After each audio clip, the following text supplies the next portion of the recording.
Well, what's up, everybody? Welcome to the State of Wild, episode 158, a regular YouTube video web series podcast thingy. My name is Meowth. I'm back, and as usual, I'm joined with my two good friends and co-host Roffle and Corbett. Guys, happy holidays, happy New Year's. How are you guys doing? I'm doing all right. We just had a fantastic first take effort on the intro by GetMeowth there. Even after a long break, the true professional gets it right the first time every time, and I'm proud of him. Yeah, I mean, what's the other one? 60% of the time it works every time? Something like that. I mean, he still had a better intro than the last time when I was hosting, so like, who am I to judge? Look, when you do it 157 times before, it kind of just gets ingrained in your brain, and you guys don't have to say it, so you're lucky, and it's not constantly there for you guys. But yeah, guys, welcome to the first episode of 2024. We've got a pretty special one for you guys. Our look back, our State of the Wild 2023 awards. We're going to take a look back at the year that was, and then take a look at what's coming next. So we generally start off these episodes just kind of doing a yearly recap. So let's start at the very, very beginning of 2023. So we had just had Return to Nax, I believe, was the mini set for the March of the Lich King that released early in 2023. And we have to talk about Discard Warlock. That was the first dominant deck of the year. So this was after Tome Tampering had been banned. And I know there's a couple of times Discard Warlock was broken this year. This was the second time it had been broken in the last year and a half. I thought my timelines were just out of control there for a moment because you started talking about Disco Log, and I was like, what? When was a year ago? And yeah. Okay, so yeah, believe it or not, it was broken for the second time here. So this was after Tome Tampering had been banned, but this is when we had, I believe it was Soul Barrage was the card that had just come out. And we were doing some things like duplicating Soul Barrages and then going Cataclysm, deal 24 to your face while making an entire board, and that was a lot of fun. So Discord Warlock, everybody's favorite deck, was dominant. And then our first big balance patch of the year. It's a pretty impactful balance patch here. We had Grey Sage Parrot, Spectral Pillager, and Cataclysm all nerfed or reworked. And at this time, I feel like people were feeling good. Those were like three of the most hated decks in the format. They got nerfed. Everybody was happy, right? Perfect wild format at the beginning of the year. Yeah, certainly the first and only time that people thought that, because like it solved all of the problems. And then, even if there needed to be additional balance changes later, those additionally also solved all of the problems. And that was the perfect wild format going forward. So, yeah, I think we can probably wrap it up there, right? Like the 2023 was the perfect year for the wild format.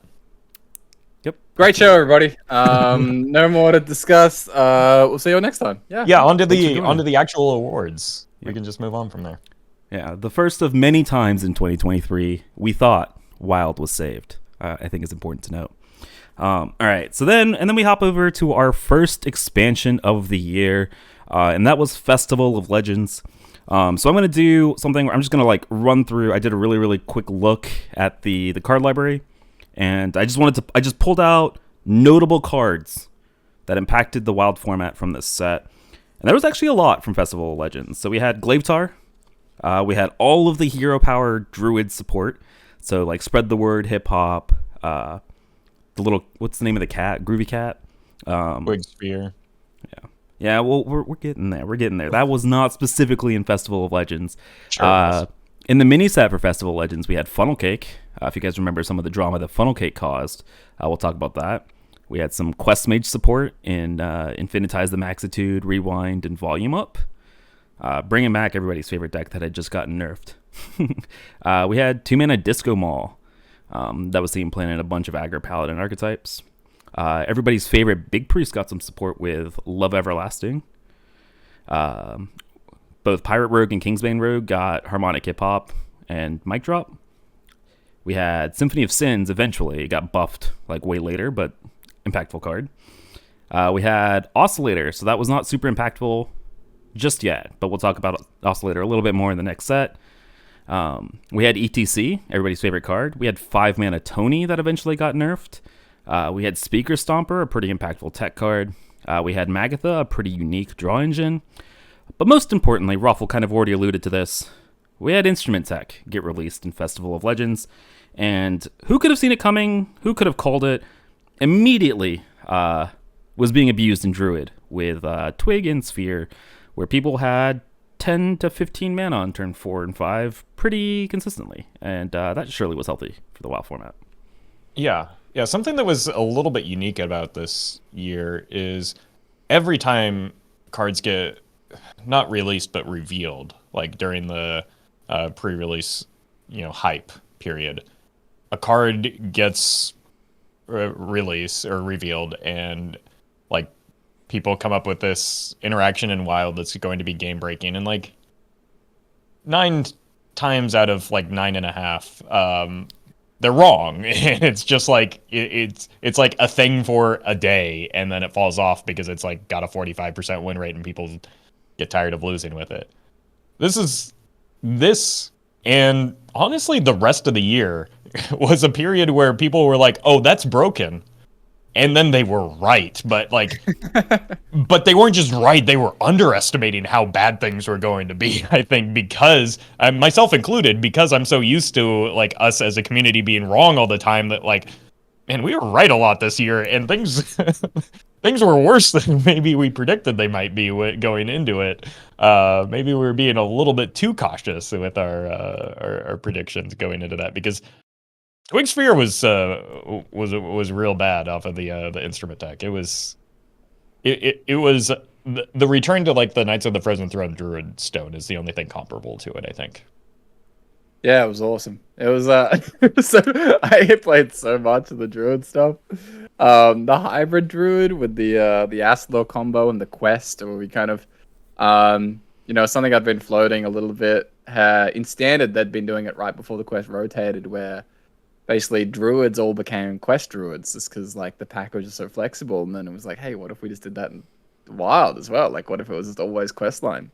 And then it came out with the Twig Sphere, and yeah, it was crazy. Like, you couldn't beat the deck with aggro, like which you'd traditionally expect for that kind of like ramping fragile playstyle, because the quest was just like inbuilt 10 armor for free. So I had a lot of fun with it. Like, it was probably the most fun deck that I really played in the year. But like, man, there was so much druid. There was so much. It was crazy. Like, it was it's one of my picks for the top 5 most broken Wild decks ever. And I said that as someone that does go back and look very closely at like the historical, precedents and stuff. And like, I don't throw that out half-heartedly, but for me, it is like one of the top 5 most broken Wild decks ever, which is crazy. It's one of the best decks ever in Hearthstone. Turns out 15 mana on turn 5, pretty good. Because this was still unnerved Guff as well, right? Unnerved Guff with Twig no, was it nerfed Guff? Guff was nerfed for but... Standard. Okay. Yeah. But you still just often play Guff and then Twig Sphere. And then Twig Sphere after. Yeah, it was crazy. Yeah. Well, this was before the Anub nerf then, right? Because Anub'arak hadn't been nerfed yet. Yeah. That was indeed one of the decks of all time. Corb just threw out one of maybe the 5 strongest decks of all time. We'll see if the community agreed with you, because we did do a poll the last episode to see what people thought was the strongest deck of this year. We've had a lot of. I was going through when I was compiling decks. We actually had a lot of really busted decks this year. So we'll see if people agreed with you that Instrument Tech Druid was maybe the best. But yeah, I remember screenshots of like high legend players at least during this era where people were queuing into like 80-90% mirrors because that was like the only deck you could play on ladder, and it was really gross. So yeah. All right. So eventually Twig got reworked to refresh mana instead of giving you mana. And so then we What a crazy nerf, by the way, that like had never ever been suggested in the history of Hearthstone before that. It's almost like we called it and we were right. And, yeah. That was we were really banging that drum. Like, nobody was more right about that one than us, I don't think. Yeah. I'm still waiting for them to do that with Gloop, but we'll see. Oh, no, that's impossible. You can never, no, you can't do that nerf. That's crazy. Gloop's not broken. Absolutely not. Anyways, go on. So after Twig got nerfed, we entered this era of Hearthstone that we were in for quite a while, actually, where we had this triumvirate of decks that were super good, super popular. And so it was Questline Druid, which withstood the Twig nerf. It was kind of more the traditional decks that you see now, with Owls and Arcane Giants and things like that.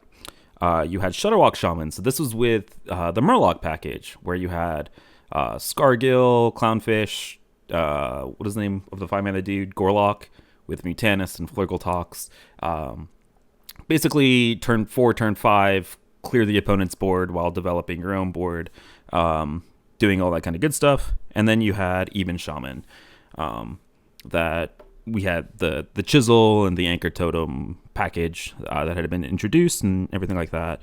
And also during this time, we kind of had this hidden sleeper deck. So this was kind of the first time we had seen Questline Demon Hunter really become a thing in Wild with Brutes, and at this time 6-mana Wallopers. So kind of this hidden fourth deck that was lying around there.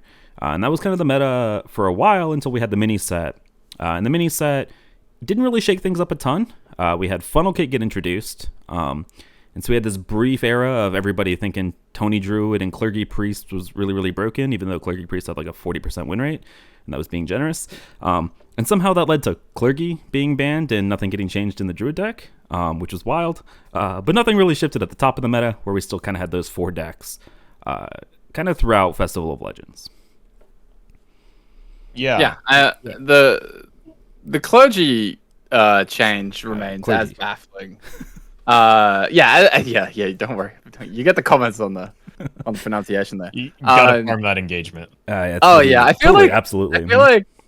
I feel like we've gotten more comments about that from than anything else in the history of the pod. It's like every single time it's like Clergy. It's like, actually, that's weird that you guys are saying that. Anyway, the clergy ban is one of the more weirder ones that we've seen in Wild history. It's like stands out as something that was just so strange, and it's not even because like, yeah, obviously the deck itself wasn't necessarily deserving of a change. I mean, 40% win rate decks have been sort of targeted before in Wild, which is always a little odd, but whatever. It's just the fact that they let one of them get banned and the other one at the time wasn't, and then eventually became a problem, like much more of a problem anyway. Like, so strange looking back, and it's kind of like, well, and then on top of the fact that the card is a core card, so there's like no timeline for like when it's going to be reworked or introduced back into the format. It's very strange, but yeah, this is a standout. Yeah, it was a weird situation where you had 2 decks that have almost identical like concerns about their play pattern just because of the lack of interactivity. They share a card. One is notably better than the other. The worst one gets nerfed because it's not because the target was not the card that was shared between them. That was a little bit confusing. It was definitely the nerf that made you go like, I wonder how much attention people are actually paying attention to what's going on, because it's like you read day one Twitter complaints and then it's like, oh, Wild players complaining about that, let's just tuck that away, and the next time in 3 weeks when we get a balance patch, we'll nerf it for them. And it's like, did anyone check back in, or are we just going by the first rage post that we saw on Twitter from the expansion launch? That was pretty much the impression that I remember getting at the time as well, which was a little disheartening. Yeah, it very much felt like so the priest deck could technically kill on 3, where the druid deck was like pretty consistently killing on 4, but they were like turn 3. Yeah, that's the limit there. We gotta ban Crimson Clergy when we're about to print a whole bunch of overheal support. By the way, did I say it wrong again?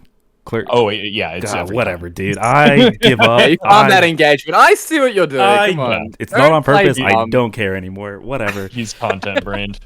All right, whatever. I'm moving on. Card got banned. We shouldn't be talking about it anyways. It doesn't even exist. So what are we talking about?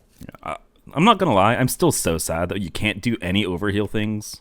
Not that they would be good. You can't do anything in Wild with this whole mechanic because they banned the wrong card. I really wanted to play Naga Priest, like the Wild version of Naga Priest, because that was like popping off in Standard recently, and then I went to build it, and I was like, oh, it's like I can't even do it. Like I need that little overheal boy. But oh well. Rated Elementals of 4. That's what I'm hearing. And then unban the Forbidden 1-drop that I can't say the name of. So, boom. All right. So, all of this happened. We were living in an Even Shaman, Questline Druid, Shutterwalk Shaman fiesta. And then we get to Titans. And so in Titans, I'm going to do the same thing. I'm just going to run through a bunch of the cards that were super impactful from the set really quick. So obviously you had all the Titans, super unique card type that kind of immediately was introduced into any deck that could/wanted to play them. You also had Sigil of Time for that Questline Demon Hunter deck we were talking about. We had Awakening Tremors for Hunter. We had Inquisitive Creation for a lot of mage decks. I think probably should have been a lot more mage decks than it was in. You had Pre-Nerf Keeper Strength. We had Gear Shift, super impactful card there. Then you had this whole package of cards in Shaman. So you had Flash of Lightning, Crash of Thunder, Lightning Reflexes, and Thorum, which was the legendary that was introduced. Basically gave you a bunch of cards.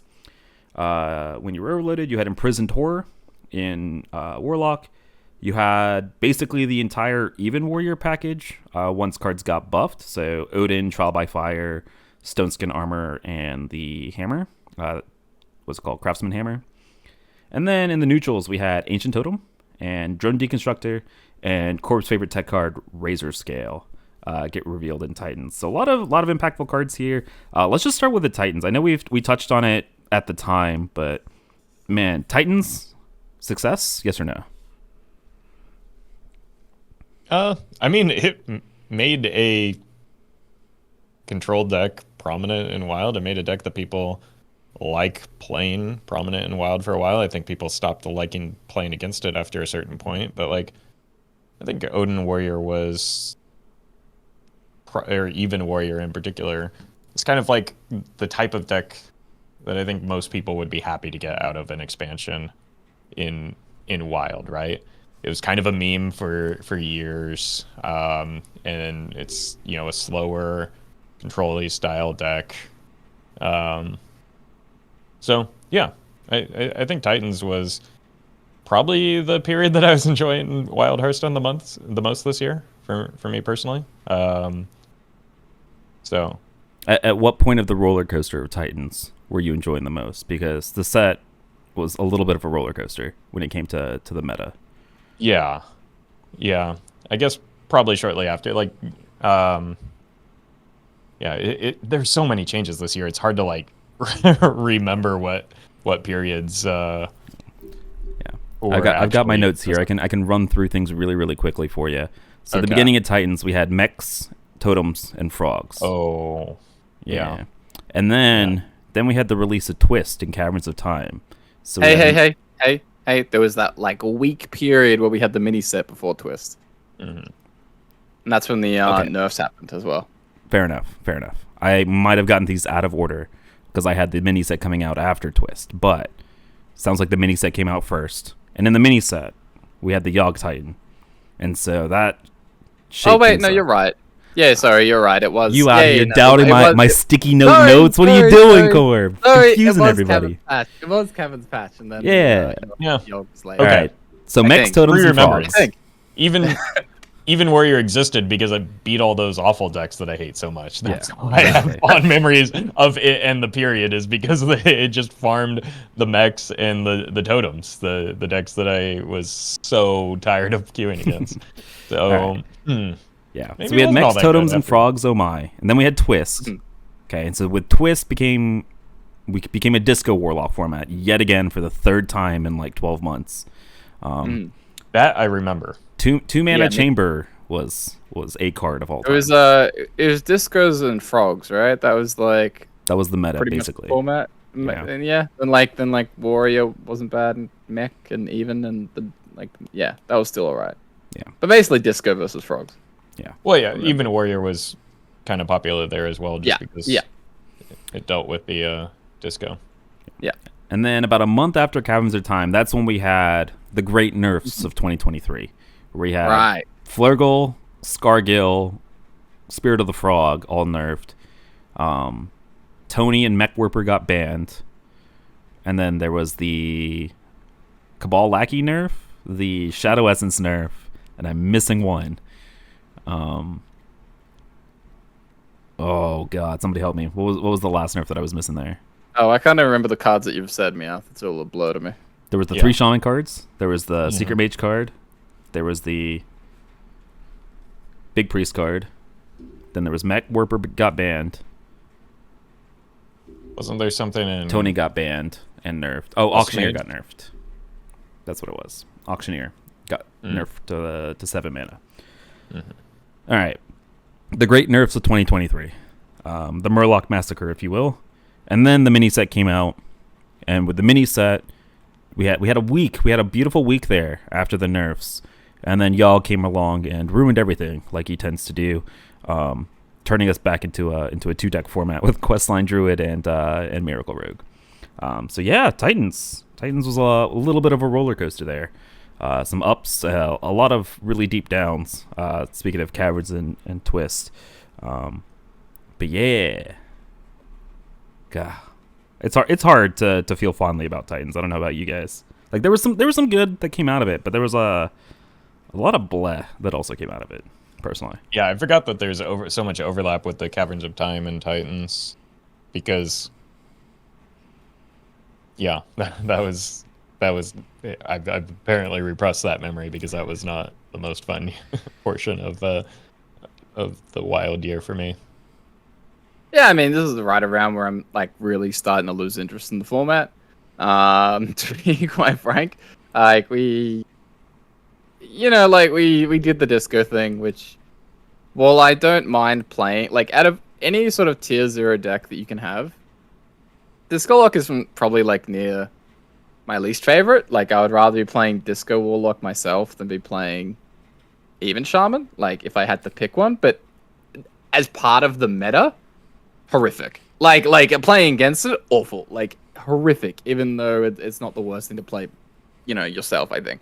But yeah, I don't know, really bad. Like I thought Frog Shaman was pretty fun.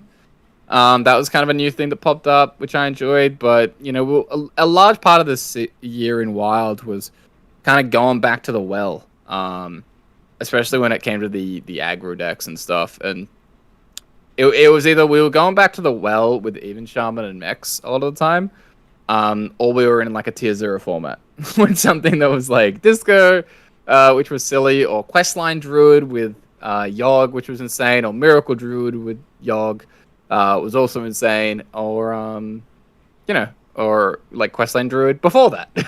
Like before it had Yogg, it was also insane. So yeah, I don't know. This whole period of time, and then the Caverns of Time basically being the big Wild update that was promised, disappointing. The Wild bounce patch that we got in the end, disappointing.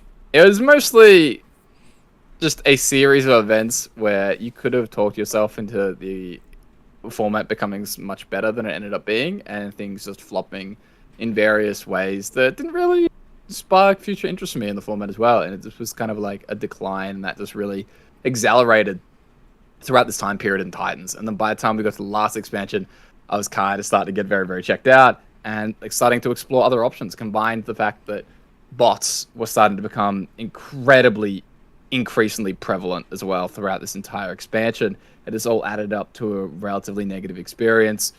We had the announcement that Twist was going away, like was going to be cancelled around the end of this expansion as well. So there was sort of like a lot of negative energy, I think, in the spheres where I talk to people in those public spaces around Wild at this time. So I kind of want to touch on a couple things. I mean, let's start with Caverns of Time. I don't even want to touch on Twist. That was a whole other episode that we promised we were going to do. We still haven't done. But let's just talk about Caverns of Time, as it was promised as like the big Wild update, and then it was buffs to archetypes that people didn't like in Discard Warlock, Secret Mage, and Aggro Priest were like the 3 big ones that got buffed, without actually supporting any other. Like, it felt like a design for Twist and a Twist power level, but marketed for Wild, right? And so it felt like a big flop on multiple respects there. And it's hard for me to say things, but go ahead. I think it was just kind of a flop on both accounts. It turned I was going to say, I don't like calling things a flop when people work so hard on it, but it very much felt like it fell flat. I think that it turned. We won't call it a flop because like it was a great effort. I think we do appreciate the fact that there was what was at least presented as a Wild only set created, and there was like actual time being put into the format for the first time in what felt like years. So all of that was great, but like the impact that it had on the format was a huge turnoff for a lot of people, both in Wild and in Twist, just because of the, you know, the distribution of power within in the formats, both. And so I think, what rubbed people the wrong way the most is that it was presented as a Wild thing, like you mentioned, but then like Wild playable cards were getting buffed so that they could be played in Twist. So it really, that kind of revealed it to just be a Twist expansion, right? Or an attempt at drawing appeal to Twist rather than Wild, which is what people had expected going into it based on the announcement at the beginning of the year. I mean, I have no problem with calling it a flop. I'm not like that. Just to be clear, obviously, listeners, Meowth and Roffle are not saying that. I'm saying it. Like December American server, there were 295 people that hit Legend in Twist. I will say Twist and Caverns of Time, I feel like we have to separate them a little bit because of how Caverns of Time was marketed, I think was a big thing. I think Twist implementation, I am willing to call the way that they implemented the Twist format a failure. I think there was so much more that could have been done better to implement Twist and get people to play Twist. I think Caverns of Time, like, they spent time designing new cards and putting effort into that. So I feel weird calling that a flop. I guess, I don't know, maybe, I think it wasn't successful. I guess, is that just a synonym for me calling it a flop? I don't know. I feel like it is. I mean, maybe. I just feel bad calling things that people put a lot of work into, like designing cards and stuff like that, a flop, you know? Well, I mean, I think that they can be two separate things, right? Like, it's not necessarily criticizing the people who did work on it as people or as, like designers or as anything. part of their career or as designers. Yeah, it's not necessarily saying they're bad at that, but I can say they made like a bad product. I think, like like one aspect or one thing they put out like flopped. Like, would you have any problem with saying Mercenaries was a flop? Like, I wouldn't have a problem with that at all. Like, sometimes you do stuff and it doesn't work. Like, it doesn't matter what field you're in or like what's that related to. Like, sometimes you fuck up or it doesn't land. And I think that I have no problem with saying that Caverns of Time did not land. There were very confusing differences in how it was marketed and what cards were chosen and what the whole intent was and the price point. And a lot of the cards either did nothing, were very, very short-lived, and people paid good money for them, and then they only had them for a couple months in a format that no one gave a shit about. And then at the same time, like, all right, time passes. Guess what, guys? We're not playing with the Jade Elephant in Druid anymore. Like, that card's gone. But hey, you're gonna live with Shadow Bomber for the next ever because reasons. Yeah, I guess. Yeah, I don't disagree with that. It very much felt like the design of Caverns of Time was. It felt they got caught in two trains of thought of like what they wanted to do with it. But I think we mentioned this at the time. The whole buffing of cards that we're already seeing play in Wild was maybe the most baffling thing. Like buffing Crystal Runner, buffing Shadow Bomber were two of the most confusing things, I think. And we just talked about the one drop in Priest that shall not be named when that got banned instead of something at a Tony Druid getting banned as something that was already super confusing for the year. I'd put this as like an even more confusing decision as to why they did that. Yeah, and I'll say that before we actually got the Caverns of Time, the idea of a straight to wild set was something that we had discussed, that a lot of people in the community had discussed for a very long time. There's a lot of people who came from Magic backgrounds who were particularly wary of the idea. I remember talking to Lion, Ecthelion, EC, and he was very against the idea of a straight to wild set because I believe what Horizons was the Magic set that ended up doing kind of a lot of arguable damage over in Magic. So I was very against. Debatable. Well, and Meowth quivers with that, but that was that was his interpretation. But yeah, like I was very, very skeptical, and I was like, nervous about the idea of a straight to wild set, because to me, if you want to make it impactful, you make it overpowered. If you don't make it overpowered, it's not impactful. It doesn't do anything.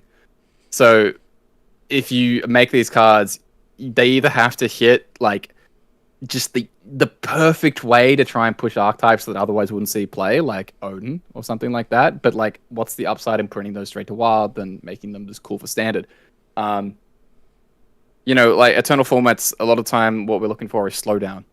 We're looking for, like pull back the reins on things, and new cards either push things forward or they do nothing, like most of the time. Well, and yeah. I think part of my issue though is this theoretical straight to wild set that Caverns was supposed to be. I don't really feel like it made any attempt at buffing things that weren't seeing play outside of like Jades and Cthunes. Yeah. Like, because they went and they buffed Aggro Priest. That was already like a legitimate powerful archetype. They went and buffed Secret Mage, which was and then nerfed it. Yeah, and then nerfed it. But at the time, it was a powerful archetype in the format. So they could have done that, or at least they could have made an attempt to do that. But then they went and they buffed Shadow Bomber and printed Ship's Coercion or whatever its name is. Me and pronunciations, you guys aren't going to get anything better out of me. They went and they did that rather than trying to do, print other support. So it's confusing to me as to what, like I said, it felt like they were caught in two minds. They wanted to make Twist this really sweet format, and in doing so, they buffed really weird things for Wild, or they pushed things for Wild that ended up not being very good for the Wild format as a whole, which is disappointing for something that they marketed as this is for Wild players, and then they went and they made the format kind of worse. So yeah, I think for me personally, what I learned from the Caverns of Time is my major reason for promoting straight to wild cards is that people like new cards. People would potentially be more likely to try other formats if there are new cards in it, if there's some novelty associated with it. I think what I learned from both the Caverns of Time and Twist in general is that there's a substantial, probably the vast majority of the player base that just refuses to play anything other than the format that they're currently playing. And that includes people who are Wild players who have a large card pool moving over to Twist. It especially includes people that are primarily standard players and like even considering the possibility of venturing into either Wild or Twist. It's just not, I don't know if there's an incentive that you could give them that would make them move over other than like, I don't know, removing the end of season rewards from standard for a month or something like that. Like that, I don't think that there is an incentive that you could give them anymore. Like I don't believe. I think tournament. Yeah. Is the only. Yeah. That's the closest. And even yeah. then, that's only a small portion of that's a minuscule portion of the player base that you're hitting there. So again, probably not worth the effort. And like those people, like the whole, from my perspective, the major motivation and the major upside of a Wild specific set is to bring people over, and it's just I don't think that's possible. I now do not believe that is possible or likely to do. Yeah, I do wonder.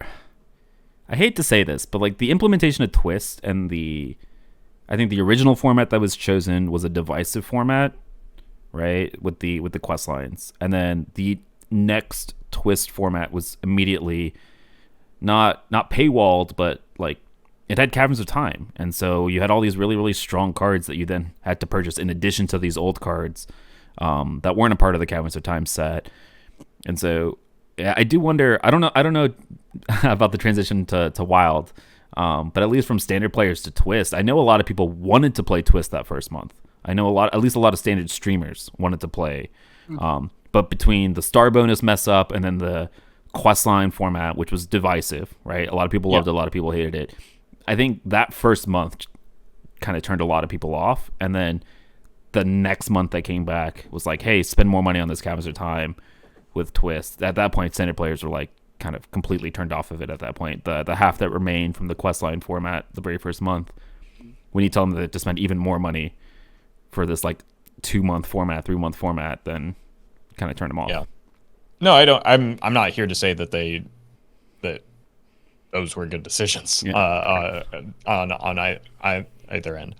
I just don't like. I think people put a little bit too much weight on the lack of success on Twist on those things specifically, and not just the fact that people just need to be shoved into a new format, or they need to, like, I don't know, make that decision on their own after watching people enjoy it. Which, to your point, like, nobody was really streaming Twist because it was hard to get into. So it's kind of like this weird feedback loop of a self-perpetuating cycle where, like, nobody could get into it, so nobody was watching it, so nobody was playing it, so nobody was, it just kind of kept feeding into itself of the result just being nobody plays the format. Yeah. And I still think that the vast majority of players would never. They might watch it if their favorite streamer is, but I think it seems as though it's very difficult to convince, especially like dedicated standard players, to move outside of that format. And even dedicated wild players seemed very interested in like losing a portion of their card pool to play Twist. Yeah, I agree. I do think that players are sort of inelastic. Like they just don't want to go in other directions. I think that would have been true still of Classic, right? Like I think Twist, like no one was actually playing Classic. Twist could easily have much better numbers than Classic. I think that it probably won't. Like now, like I think the potential was there for it to at least be better than Classic. But in terms of having this like big migration or anything, I don't think that was ever going to happen. I think Hearthstone just kind of used to be a lot more boring. I think old Hearthstone sucks. Like yeah, I think that's the truth. I think people forget how slow things were and the consequences of that, because things are so fast now. They look back and they think, man, things are so much better when they were slow, but they're like that's not all upside necessarily. And I mean, Marvel Snap is a popular game in part because it's quick, right? Yeah. And I know it's not like we're not directly competing with Marvel Snap, it's like Hearthstone, but like there's something to that, right? Yeah. I will say I was really, really looking forward to the period of it was up until Mean Streets of Gadgetzan was like that first Caverns of Time set, or at least the first month of the three. If they had released that as a Twist format without Caverns of Time, I think I would have enjoyed the format so much more. I am just gonna put this out there. That is when I started playing Hearthstone. That was one of my favorite decks of all time. Was like that OG Reno Lock, whatever. Personal bias, obviously.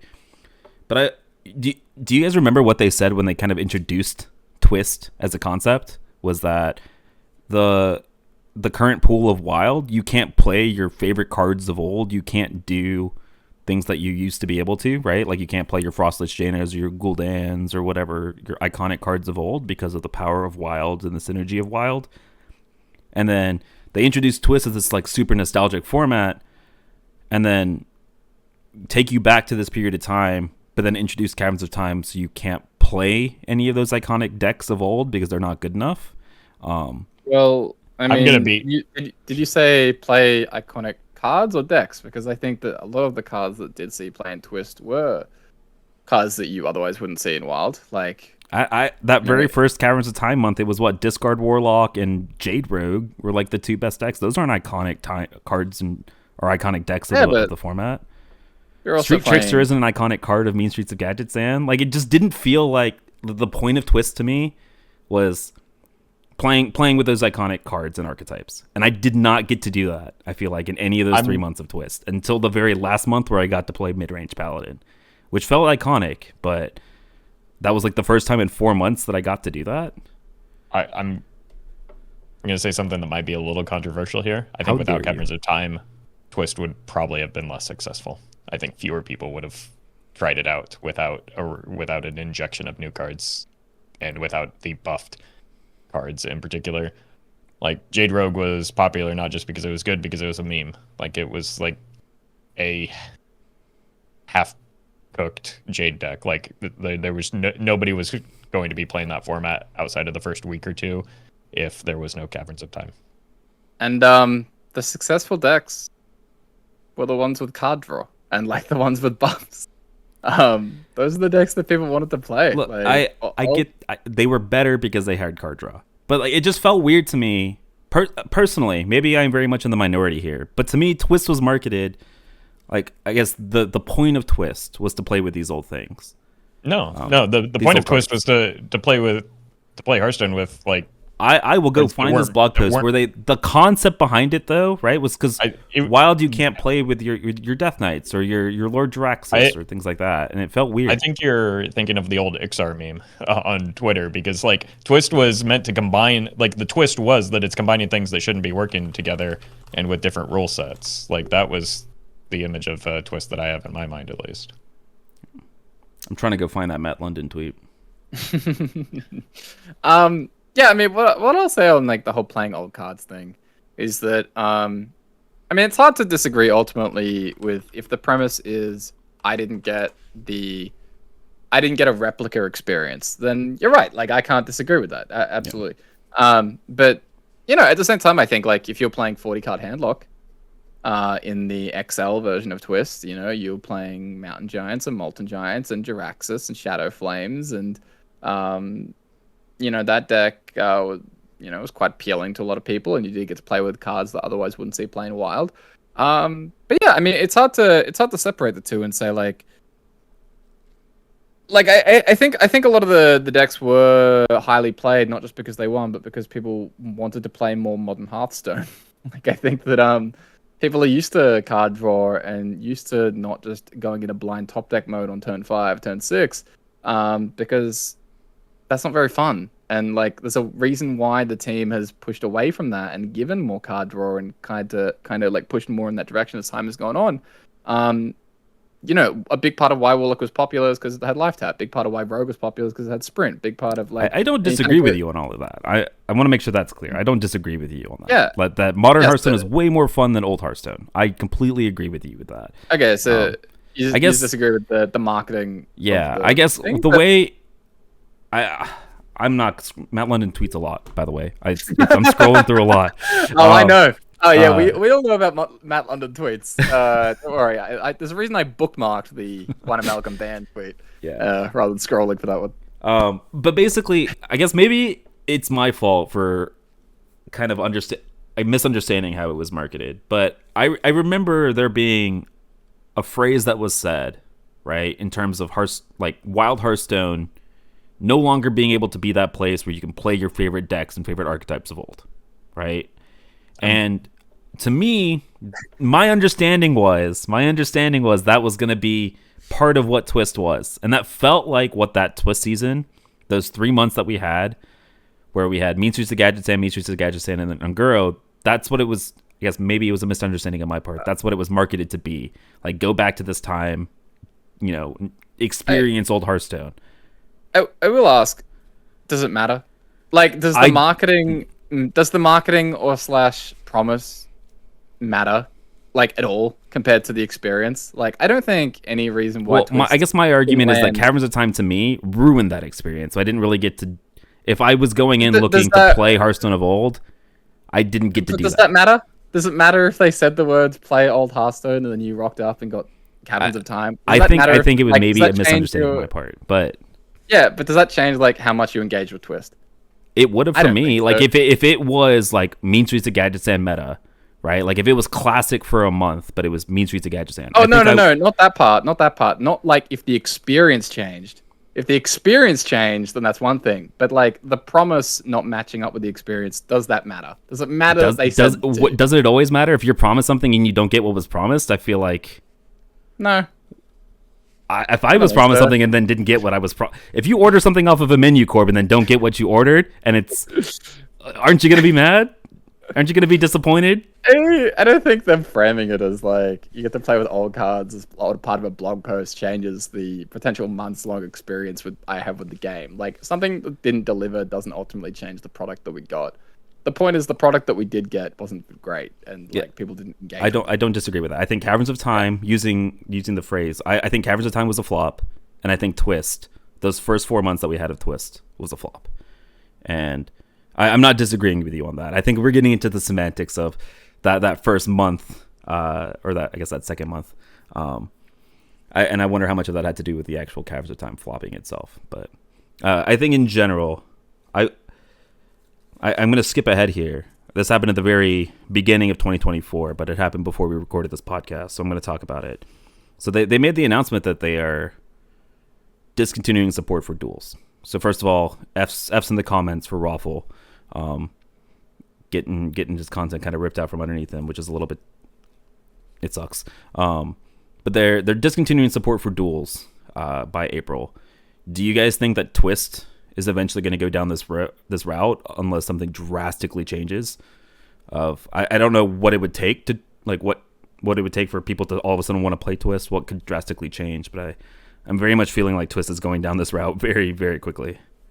I mentioned this on stream when I was discussing the duels thing in general, but like I don't have a whole lot of confidence in any formats right now that aren't standard or battlegrounds. Like maybe arena requires a little bit less upkeep, but things like they still have like offering rates to manage there. And it is still a popular mode that because there's like the potential for money buy-in rather than just gold could be a revenue generator, so maybe it's safe. But like, not only do I think Twist is probably on the chopping block and pretty close up, I think it's possible we lose Tavern Brawls. Like, we haven't had really new Tavern Brawls in a while. It's easier just to give like a weekly login bonus than it is to manage a Tavern Brawl in the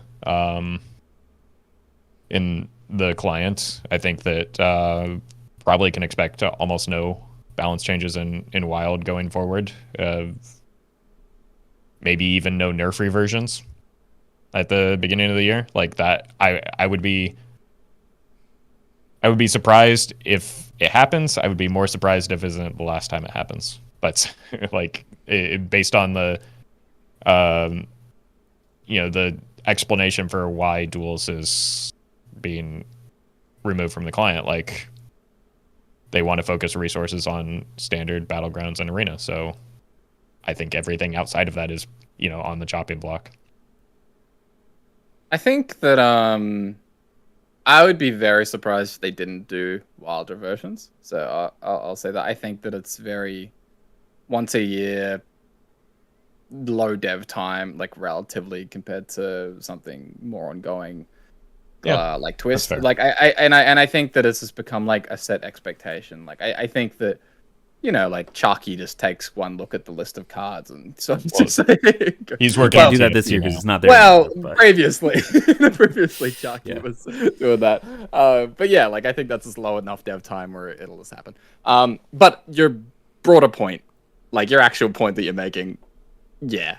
Like I'm right there with you. Like I think they're just pulling the reins back on everything because they were super overstretched, and everything that they've tried to do was flopped like crazy. Like all these different modes. I think it comes back to a lot of these modes seemingly coming from a position where they are being done to generate revenue, like money. Like a lot of like mercs.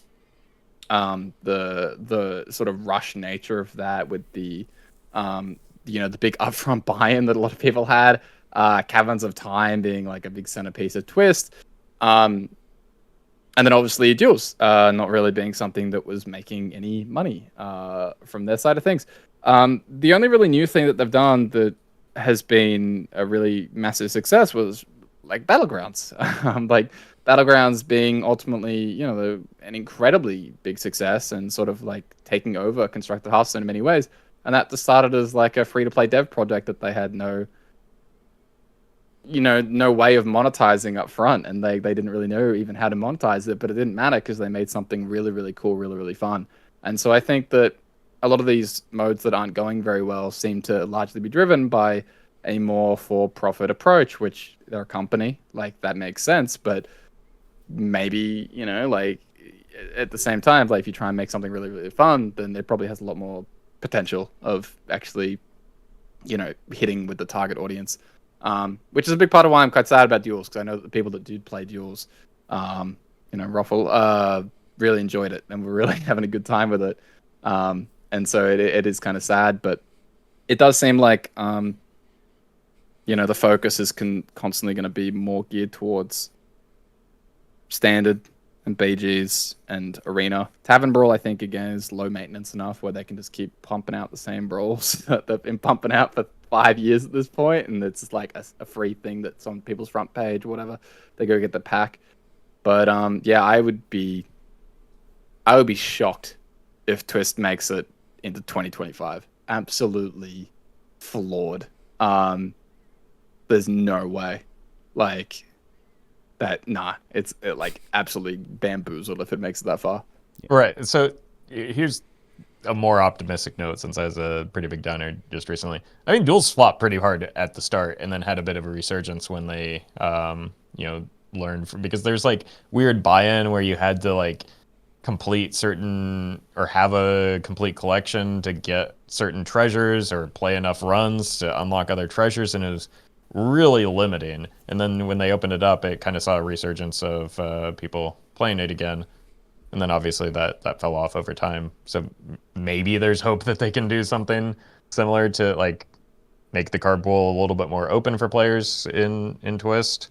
But again, even that I'm not convinced will bring over a large enough portion of the player base to keep the format alive. Yeah. It's so disappointing that I agree with you, because I feel like Twist is a format, or at least a concept, that when it was released, we were talking about the potential that this format had, and like it was everything. I was so excited because it was everything that I wanted. I was gonna say, I think I'm wrong in retrospect about being excited for Twist. I think I learned a lot about players and my own buy-in on a format like this, and any real optimism that I had for this rotating format was probably just mistaken. So that's my own perspective after seeing how everything played out. In hindsight, potentially, yeah. But like selfishly, this is still something like as a concept that I would enjoy. I guess I am very, very, very, very much in the minority in that, because nobody else, or not enough people, seem to agree. But I feel disappointed. At least for the three of us. I know when it was revealed, we were super excited to talk about it and cover it and play it. Yeah, I don't disagree with you guys. I'd be surprised if it lasted more than 6 more months. The moment they have to sit down and like figure out what the format's going to be, I think like they have pre-planned formats, and I feel like the moment they have to like sit down and decide what they want the next Twist season to be, it's going to be gone. Which is a little bit disappointing. Yeah. All right, let's go back in time. We skipped ahead. We did skip the release of the latest expansion that was Showdown in the Badlands. And so I'm going to talk about some specific cards here. We got to talk about Sharpshooter and Demon Hunter. Very controversial card in Standard. Not so controversial in Wild because it kind of sucks, but it saw play for like a whole day and a half, which is impressive. You got People tried. Yeah, Corb did indeed try. He did. It was the automaton priest of this expansion, where you bodied me with it in the Theorcraft streams, and then we all got baited. We have the Dragon Druid package, which I think we would all claim was a pretty big success. No. Not for duels, but for Standard and Wild. Absolutely. No, I can't see the cards played against me without feeling. Shuddering. Yeah. I was playing some Standard today, and I'm like, "Oh, that's a 5 coming down." No, I need out. Let me out of here. We had Messenger Buzzard and Hunter. It's doing some cute, unique things. We had the combo of Showdown and Prismatic Beam that eventually got nerfed, but it did kind of drive a resurgence of Paladin in this expansion. We had Thirsty Drifter and Aggro Priest. We have the newly buffed Velarok in kind of an aggro Burgle Rogue, which has been running around recently, which is pretty sweet. We had Trusty Companion to buff. Oh wait, that's Even Shaman that it buffed. Oh no, unlucky. We had the super oppressive Walking Mountain. No. You're not even gonna let me sneak that in there. Yeah, that brought Big Shaman back though, right? Absolutely. You see, I think I remember you trying it on stream, and how did that go? Hey. Walking Mountain's not the issue with Big Shaman. It's the card that I'm going to get to in a second here. Not these two cards. Gold Panner and Greedy Partner, two pretty impressive 2-drops that are kind of seeing play in a wide variety of decks. And then the highlight of the expansion, we had all of these Reno support cards that were printed, highlighted by the face of the Reno archetype, Reno Lone Ranger. Yeah, this hero card's kind of pretty good. But yeah, I know it's early. I say it's early. It's been like a month and a half. And we're probably getting a mini set soon because we had the Heroic Brawl last week. So that means mini set coming soon. So we've had kind of the first half of Badlands. Did it really? I'm gonna be real. Did it really do anything to the format? Like in terms of massive shakeup? Outside, I guess Reno Shaman instead of Shutterwalk Shaman, but Right. Yeah. And like, I guess you have a Dragon Druid or instead of Questline Druid. So close enough. You get a lot of Reno piles. It seems like queuing up around ladder, but yeah, people are playing the Reno cards, right? Yeah. It feels like. I wonder how much of that. I don't know. Maybe this is ambitious because maybe it's just because I really dislike the Reno hero card, but I feel like it's eventually going to get nerfed, and I wonder how much a Reno hero card getting nerfed is going to impact people playing Reno piles. People will always play Reno piles. Depends on how high up the ladder you look for them. Yeah.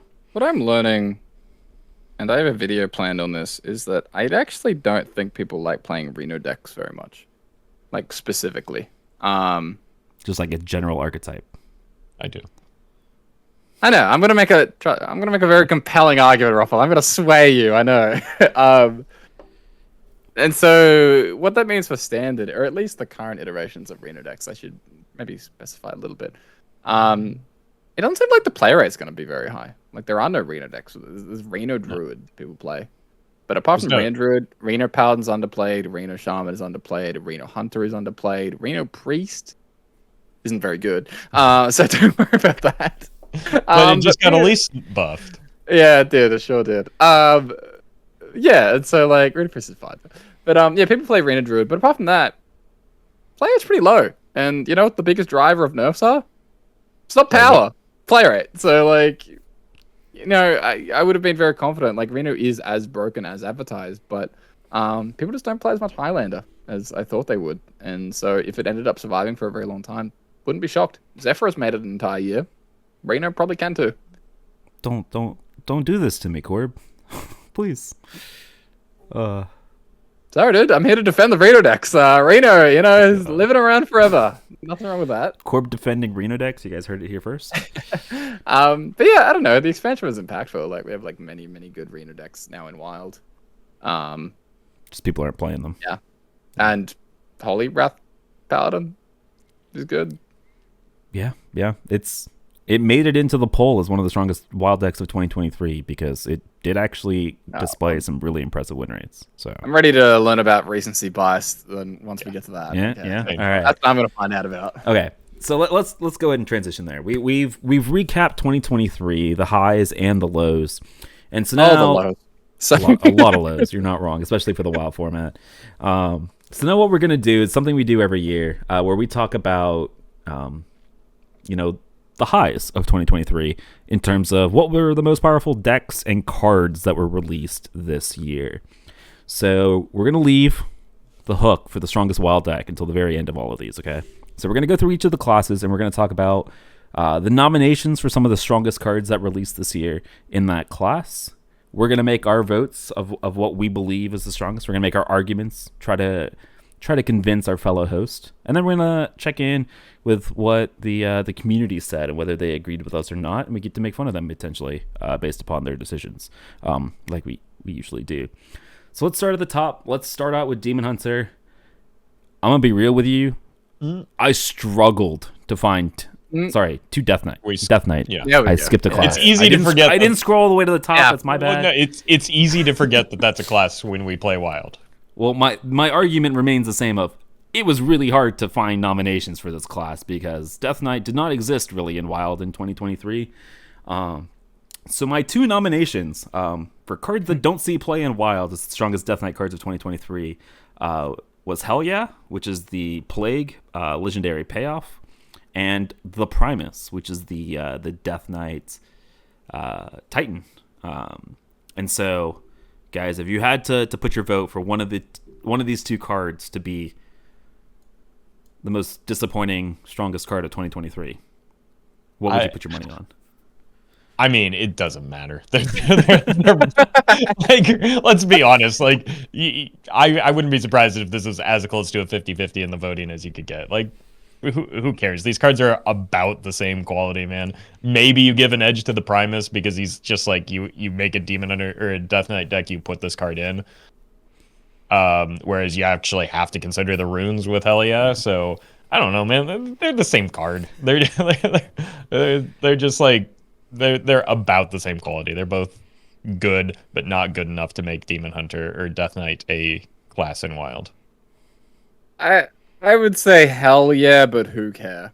Yeah. Yeah, fair enough. I think I would also say Hell Yeah, just because Hell Ya's 4 mana instead of 8, and there's like a chance that you can do something against Reno decks with Hell Yeah. Hold on. But Hell Yeah, here's where I'm going to make my case. Hell Yeah is a 4 mana 4/4. In a form, like, if you're talking about, like, waiting to get to 8 mana, Hell Yeah makes you wait until the opponent draws enough cards for it to do something. So I guess with the turbo draw decks, maybe I'm convincing myself otherwise. So Roffle does care. Roffle, look at you. Putting out that argument. Yeah. I will say I'm convincing myself back to where they're about the same, like, right, like against certain matchups, they don't do anything no matter what, right? They don't do anything no matter what. Most of the time, no. Yeah. Like, neither of these cards does a singular thing against even Shaman. Yeah, that's fair.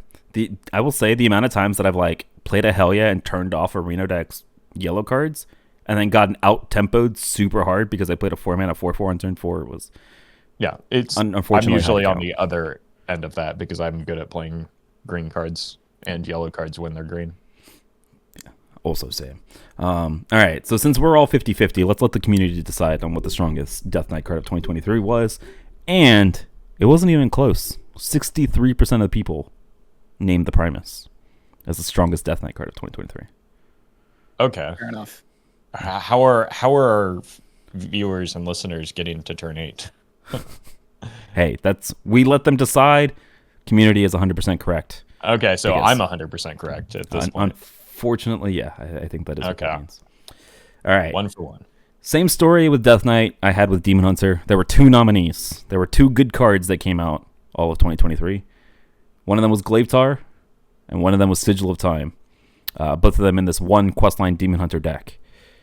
If you guys had to put your money on one card draw engine for this questline Demon Hunter deck, which one is it? Well, Bonk. Yeah. So some of this could be my lack of familiarity with the deck or not having played it since before Sigil of Time was released, but like Glavetar is the card, right? Like Glavetar is the deck. Yeah. Isn't it? I think they're both very good and very important for that deck, but also, yes, Glavetar also hits for 8 damage, which is pretty good. So it's also a part of why like Tony was even considered for the deck as well, right? Yeah. And part of the reason now people are rightly or wrongly playing Togwaggle in that place. Don't ask. Let's go with hilariously. Hey, the amount of times you hose a quest mage by playing a Togwaggle makes it all worth it. So no, that's part of the hilarity. All right, the community also agrees with us. Kind of runaway Glavetar is the strongest Demon Hunter card of 2023. All right, now we're moving to Druid, and I had trouble narrowing this down to 8 choices for Druid. Very much in contrast to Demon Hunter and Death Knight. So people could vote on 8 options. One of them was Spread the Word. One of them was Harmonic Mood. One of them was 1 mana Embrace of Nature, so pre-nerf. We had Aonar the Lifebinder, the Titan. We had 2/1 pre-nerf Splish Splash Whelp. We had Phi the Setting Sun, the 0 mana 4/12 Taunt Lifesteal Rush Dragon. Invigorate, which was a Caverns of Time card, OG Wild Growth. And at the very beginning of the year, the first mini set Return to Naxxramas gave us 1 mana Rake. Also a pretty good card. Druid a little bit of an embarrassment of riches here in terms of the card quality that they got. Yeah, I'm a little bit disappointed we don't have Instrument Tech here. Yeah. Honorable mention, yeah. I mean, as the clear winner. I think for me, it's hard to separate Spread the Word and Harmonic Mood. Those are probably, because they interact so well together, they release together. That said, I think maybe just one mana rake might be the winner here. Like that card was so good it was run in decks without hero power synergies. Like that was the card. And then it also just made for one of the best druid decks of the year. Which there are a lot of good druid decks this year. I think this is one where we might see some recency bias with the dragons potentially, but I think it's got to be one mana rake, right? If not, spread the word. Yeah, I'm saying 3 of them. I'm saying spread, rake, and the whelp. Yeah. Are the 3 ones that I'm considering, but I think I'm gonna have to go with. I'm gonna go with spread the word. I think I'm gonna go with spread. That's where my heart wanted to go, but I think the one mana rake is the boring, but probably. That would be my second. I think my second option. It's hard for me to be unbiased in my comments here because I'm staring at the results from the community. No, I think I am very much on board with Roffle, but I think Corb, your 3 options are I think the clear 3 best cards out of the 8 in my opinion. But I was complaining about one mana rake since that card got released because that card did way too much for so little mana. Like it was so good. One of the things that it really did was like it used to be that taunts would just devastate a questline druid, and it just made that not true anymore. Yeah, yeah, especially with Moonlight Guidance as well. You kind of just did not matter. All right, so I'm gonna hop over here to the community vote here. So there were 8 options. Runaway first place was one mana rake with over 50% of the votes. Yeah. Okay. Yeah. I don't think the distance is there. I don't think it's that clear. I think that there is an argument for Whelp even over Harmonic Mood because like Spread the Word was good without Harmonic Mood. Harmonic Mood made Spread the Word a lot better. I will tell you the community had Harmonic Mood as the 8th out of those 8 cards. So, yeah. Okay. Yeah. So I think they agreed with you where like Harmonic Mood was not the must find card in that deck. So no, but I think it's a lot better than Embrace of Nature was in Wild or even Vi, right? Like, hey, I should start betting on the who I expect to win because I would have said Rake. I expect Rake to win. Yeah, I think spread is better. Yeah, I wasn't going based on what I didn't expect Rake to win. I was surprised by that. Our audience is very smart. So far, a 300% win rate, right? When it comes to yeah, they had one mana rake at 50% of the vote, which is quite impressive. Yeah. Just how dominant that was. What was 2 and 3, Mia? So Spread the Word coming in second place at 23%, and then third place was actually Invigorate at 6% of the vote. So why get 2 mana Wild Growth and no body? Right. Get 2 mana Wild Growth and body. But like, I don't. Yeah. Why do we need to play dragons? If it makes you feel better, Splash they're good because everyone plays dragon. Right, and who plays Invigorate right now? Because you're playing dragons. Well, I'm playing Invigorate and Whelp in the same deck, so yeah, that's fair. I play that and Breath. Why not play 6 Wild Growths? You know, fair enough. That. All 3 if you're Reno. But yeah, good set for Druid, huh? I mean, you really get the Druid after Demon Hunter and Death Knight, and it's like all classes are equal, but boy, are some more equal than others. Yeah, there were 3 classes that were very embarrassment of riches is the word I would use this year. One of them was not Hunter, which is our next class here. So Hunter had I think 4 good cards come out this year. I would struggle to say that any of them were great cards this year.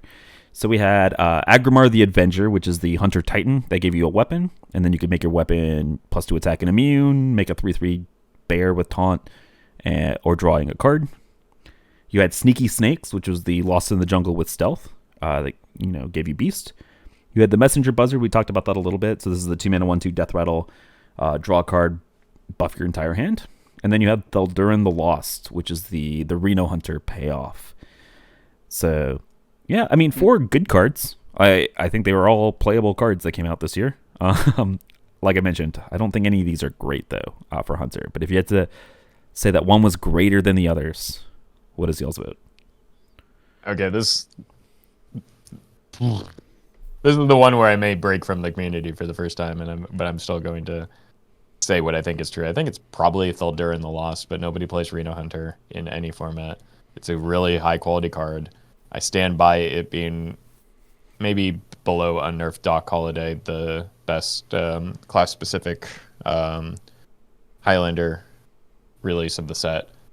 But nobody plays it in any format, despite it being very good. Where do we fall on the dread scale of it all? I mean, that would be the clear winner, right? But that's not a new card, Corp. Not a new card. Well, Did not come out in 23. I guess it kind of came out in 2023 with time, but it did not come out in 2023. I will echo Roffle's sentiment. I will vote for Thaldurin, but I think the winner will be Agrimar. Dude, is Corb the smartest Hearthstone player that's ever lived? So, yeah, Agrimar. It was pretty close between Agrimar and Messenger Buzzard. But Agrimar was the community vote for the most powerful Hunter card that came out this year. So Agrimar had 43% of the vote, and Messenger Buzzard 36%.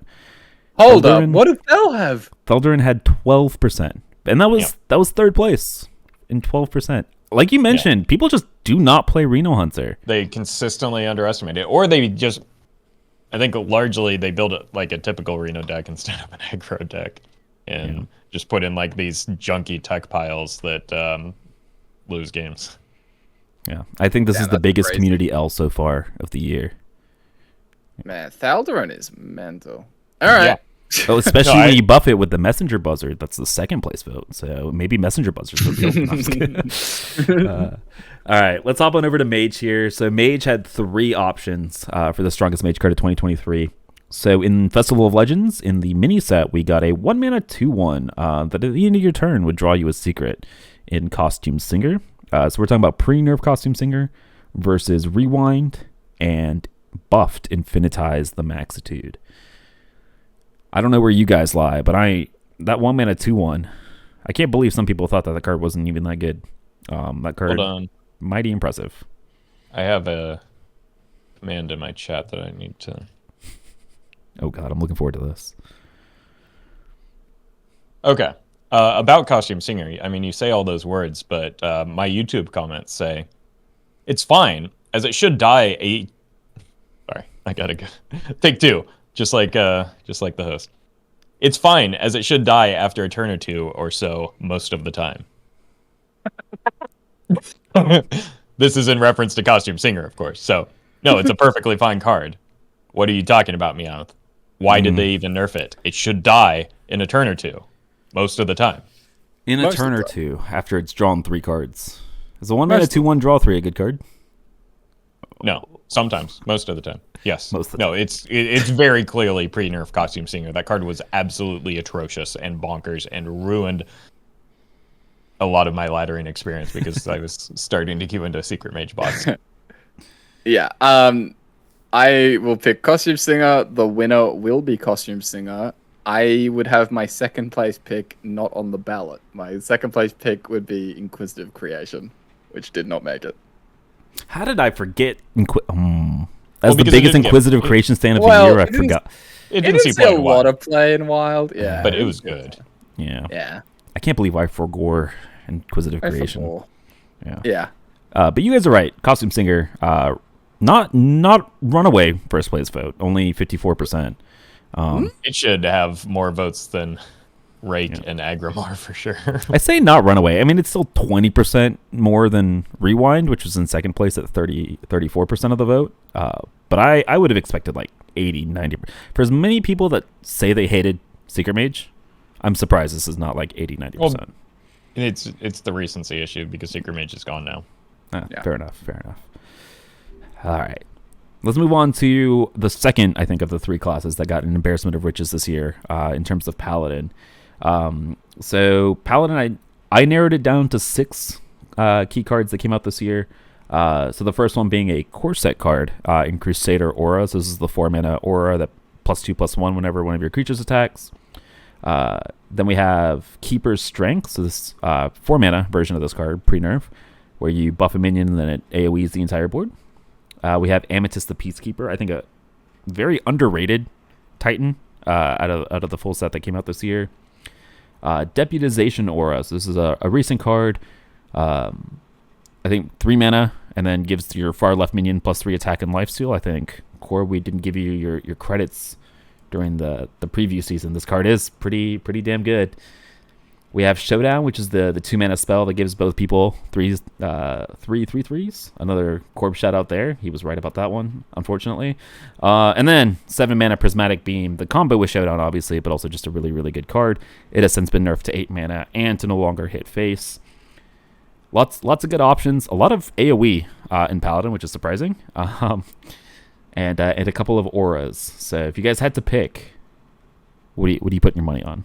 Okay, I think this is a clear winner and one that our audience is going to absolutely nail because, like, it's Prismatic Beam, right? like that used to go face for 3 damage and cost 0 mana. It's got to be Prismatic Beam. That's still a good card. I think the vote is Prismatic Beam. Very clearly. I think like Dep Aura and Amethyst are both like very broken as well. I think the winner might be none of them. I think there's a very good chance the winner is Crusader Aura from our sweet audience. Yeah, okay. Crusader. That was my instinct just because of like Mech Paladin and even Call to Arms Paladin, but it's not close. It would be way down on my list. Yeah. But I think it's got it. I have Crusader Aura as my third strongest card. Maybe that's a little bit of a. I have Prismatic Beam,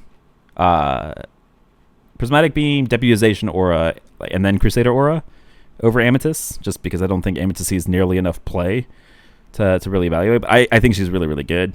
It was really close between Crusader Aura and Prismatic Beam in terms of our community response. So 42.5% to 40% in favor of Crusader Aura. So yeah, Crusader Aura first place, Prismatic Beam second place, but it was really close between the two. And then Keeper Strength came in third place, 4-mana Keeper Strength at 9%. Okay. And then Showdown in fourth place at 5%. Deputization Aura in 5th place at 2%.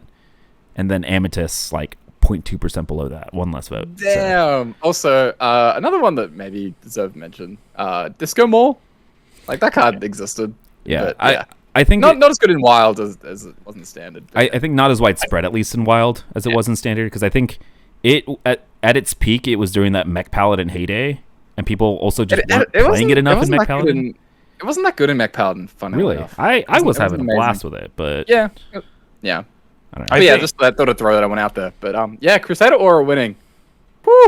Oh man, that 2%, that's a clutch victory there. I mean, the answer is obviously Prismatic Beam. It's not even close, I don't think. Like, are we calling this a community L? Is community going to 4-2 in terms of predictions here? Fat L. L. Not Corp figuring out which L to use. Yeah, and use the wrong one for the cam anyways. Use the wrong one in terms of the cam. Oh gosh. All right, so let's pivot here from Paladin to Priest. So Priest, we have 3 cards. Not a very good year for Priest. So the first one on the list was Amanthul, pretty nutty Titan.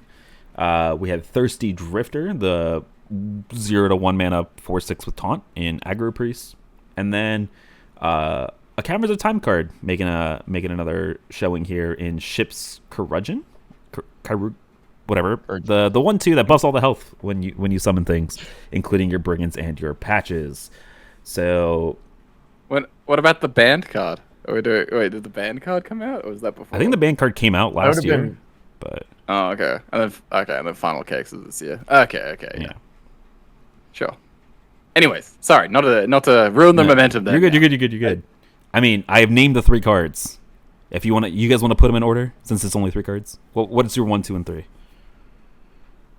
I feel like we're back up at Death Knight again, where it's just like, I don't know, it's the same. I don't care. Is it a Monthul? It's a Monthul, right? Maybe I don't know. I don't play against a lot of Shadow Priests running the Ship's Curugin.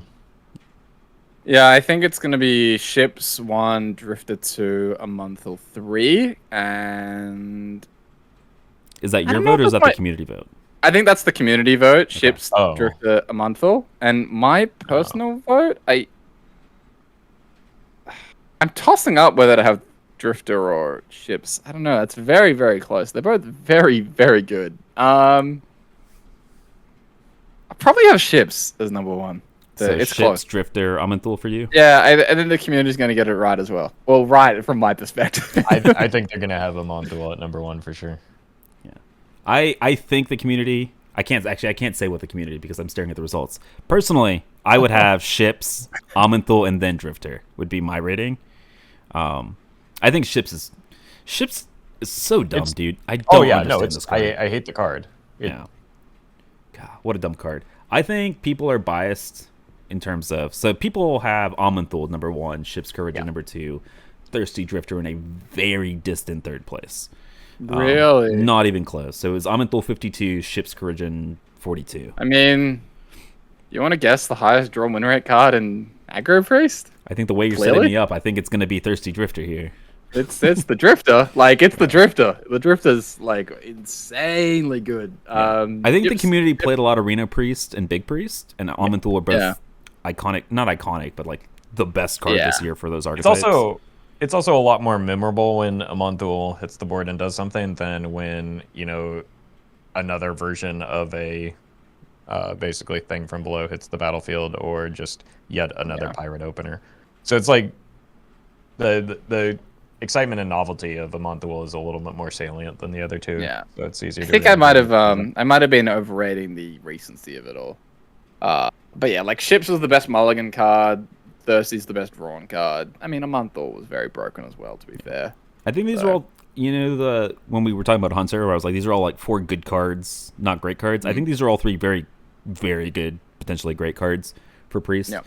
So can't really fault the community for voting for Amonthul, but I also think that, like, I don't know. They must not have like faced against a Ship's Courage opener recently because that shit is it's so gross. No, yeah, I said Amonthul, and after discussing it with you guys, no, you're absolutely correct. It is not the choice. Like, I'm willing to take the L with the community on this one because it's the Ships for sure.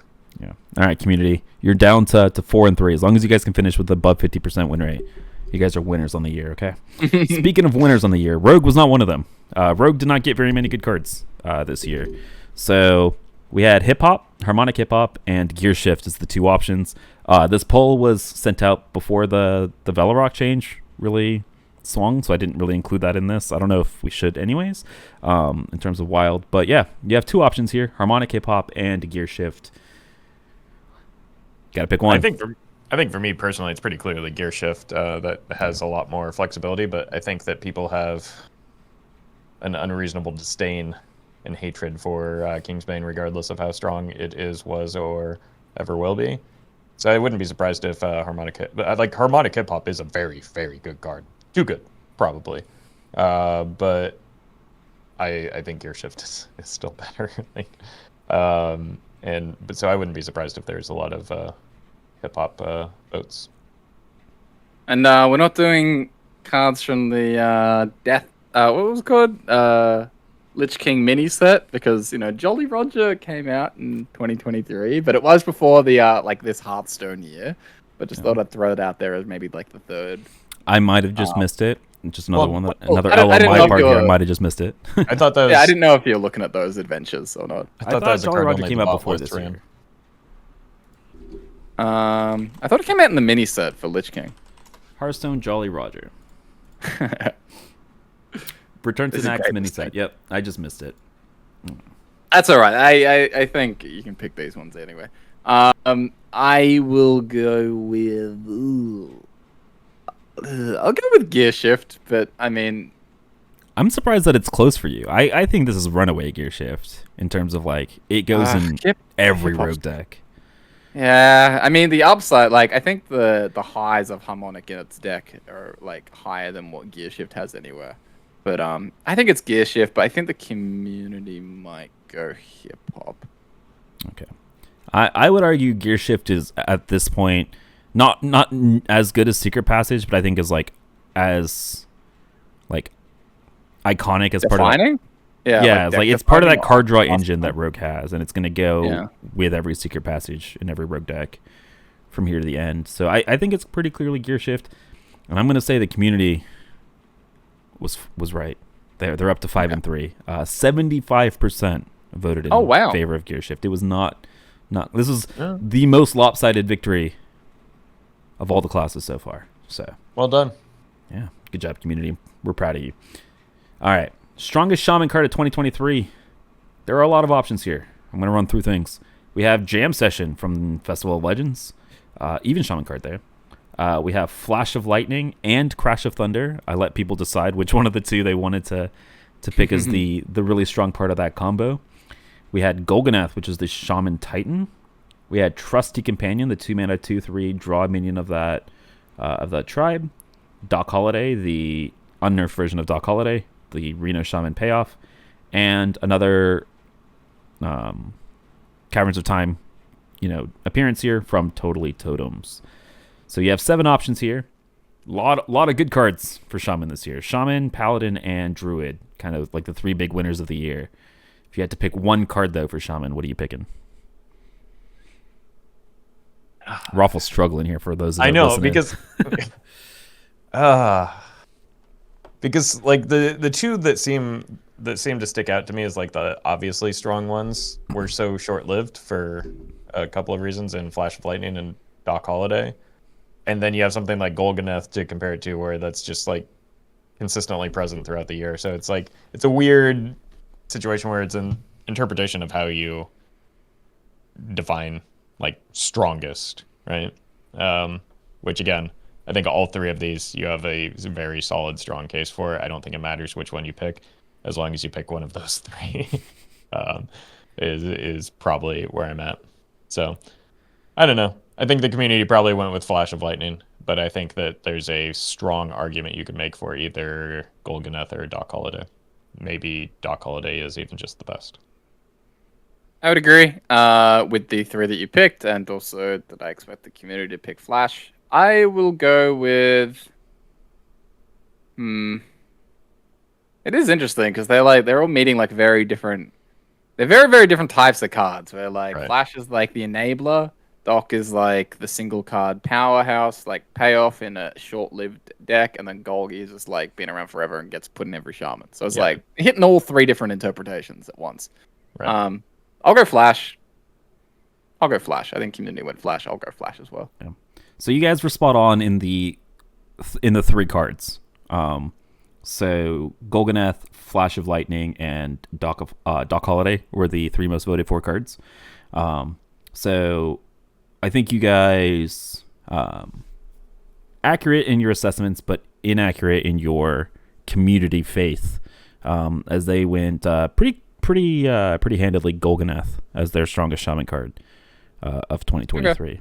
Okay. I don't think we can really give the community an L on this one, because I think any of the 3, as long as they voted for those 3 as the 3 most, I think like Corb said, and like I said, they all have different things going for them, so it really depends on how you define strongest, right? Yeah. Like if you're talking about just presence in the metagame, yeah, Golganath is probably the answer. If you're talking about singular raw strength on a card, maybe not, but like I don't know. I will also argue.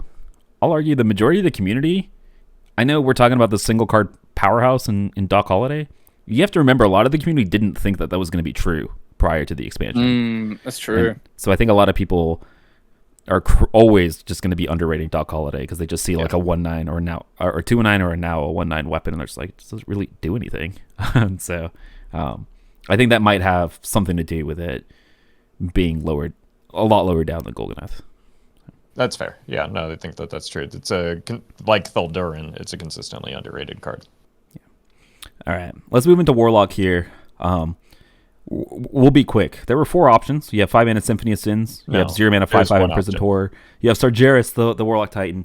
But the card that we're all going to vote for, and the card that the community voted for, 2-mana Chamber of Visitus. How is this not the highest? The one option. It is. The one. Yeah.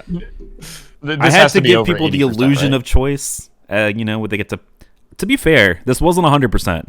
So it was 85. It was the most dominant vote of everything so far. But it was only 85%. Right, you can vote on anything. Exactly. You can get 15% of people to just vote on anything. They might have thought 15, 5% of those people just thought they were picking their favorite card. Easy. Yeah.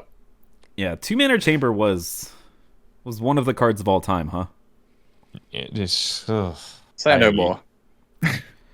We'll get to this in a second here, but I didn't ask people for this, but I'm gonna ask y'all's opinion on the strongest. Like, if you had to pick one card of 2023, strongest card. Yeah. So if you guys want to keep that in the back of your mind as we wrap up here. All right. Strongest warrior card of 2023. We had 4 options. We had Odin, Trial by Fire, Stone Skin Armor, part of that whole package that came out in that one set. And then we had this 1 mana 1/3 Razorfin Rockstar. So this is the whenever you gain armor, you gain an additional 2 instead.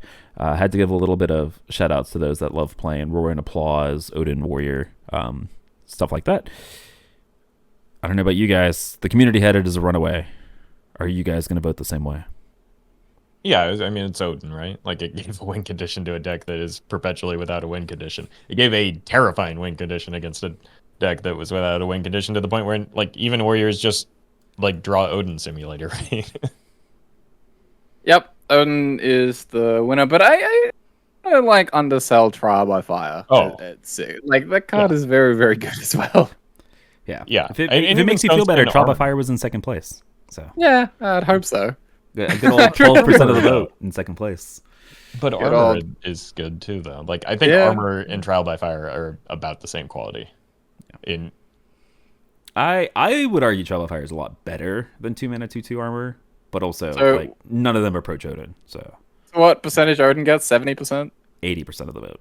80%. Okay. Yeah. Okay. 80% of the votes Odin, 12% to Trial by Fire, a good old 4% for Stone Skin Armor. So yeah, I think that's probably the correct order. Yeah.